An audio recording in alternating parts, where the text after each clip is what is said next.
Welcome to hell. Yep, sorry, I meant Venus. Welcome to Venus, some say it's Earth's twin. But this world is nothing like home. And you're about to experience this scorching hot landscape firsthand. Your mission is to spend 5 seconds on this hellish planet. And trust me, these are going to be a very long 5 seconds foreign, and our nearest neighbor at its closest approach. Venus is a mere 40 million kilometers away from us.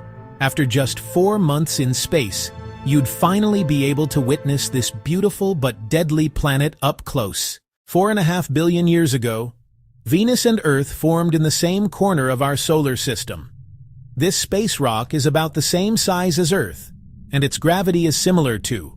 But unlike our home, the surface situation on Venus is extreme. We know this because we've sent probes to this scorching world. Some probes orbited it, some made a flyby, and some even landed on the surface of Venus. But those didn't last very long. What happened to them? Well, that's what you're about to find out. Time to make your way down to the surface. Don't. These clouds look beautiful? Well, don't inhale them.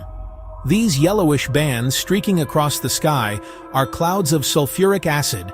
If you could only get a whiff of them, you'd smell the reek of rotten eggs. But to do that, you'd need to remove your helmet. And I definitely do not recommend that at a height of 50 kilometers above the surface. Visibility is poor, you'd hardly be able to see anything. The incredibly thick atmosphere would block views of this planet and its tens of thousands of volcanoes. The atmosphere is mostly made up of carbon dioxide, and because it's so thick, it traps heat on the planet's surface, keeping it nice and toasty. Just how toasty are we talking? Oh, you're gonna find out the hard way. As you descend another 15 kilometers, the haze would begin to clear.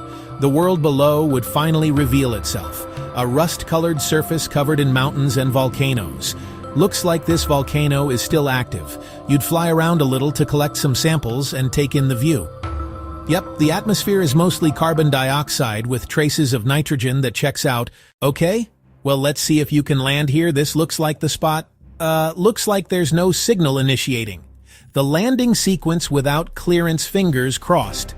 Landing your spacecraft would kick up clouds of dust that would take several minutes to settle down in the soupy atmosphere. As it clears, you'd look up into the sky, but you wouldn't find the familiar yellow circle of the sun on Venus. It always looks like dawn, no matter what time of day it is. That's because the Venusian atmosphere only lets about 10% of the sunlight that hits it reach the surface.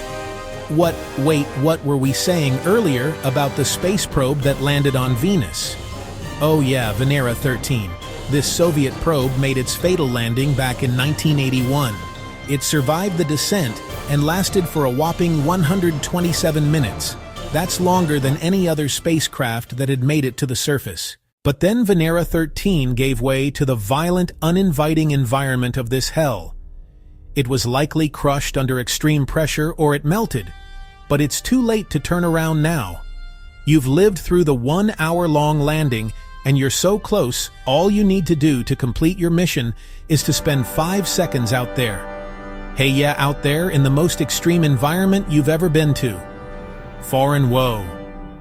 The atmosphere is so strange you can hardly lift your arms. Even though Venus has about the same gravity as Earth, you'd be feeling the sheer weight of its immensely dense air. It would feel like you were walking through water, very hot water, and you'd be glad you were wearing so much protective gear. A quick look at your thermometer would tell you that it's a sweltering 475 degrees Celsius out here. That's hot enough to melt. Your pressurized suit would be working hard to keep you safe without it. You'd be crushed under all that pressure before you could even complete your mission. This isn't so bad after all. Hey, if a spacecraft could last over 2 hours some 40 years ago, well, you and your shiny new gear can survive longer. Right? Venus is right here for you to discover. Just take a few more steps. Suddenly something distracts you from the first-hand human analysis of Venus's surface conditions. Your protective suit breaks. The drastic pressure shift would immediately make you feel like you were deep underwater with an atmospheric pressure 90 times that of Earth. Venus would be crushing you from all directions. At the same time, you'd be struggling to breathe in an atmosphere without any oxygen. Any atmosphere you did manage to inhale would scald the inside of your mouth and the top of your throat. Unless you could scramble very quickly back to the safety of your spacecraft, you'd be dead within seconds. Hey, it could be worse, high above you. Sulfuric acid clouds would be raining acid.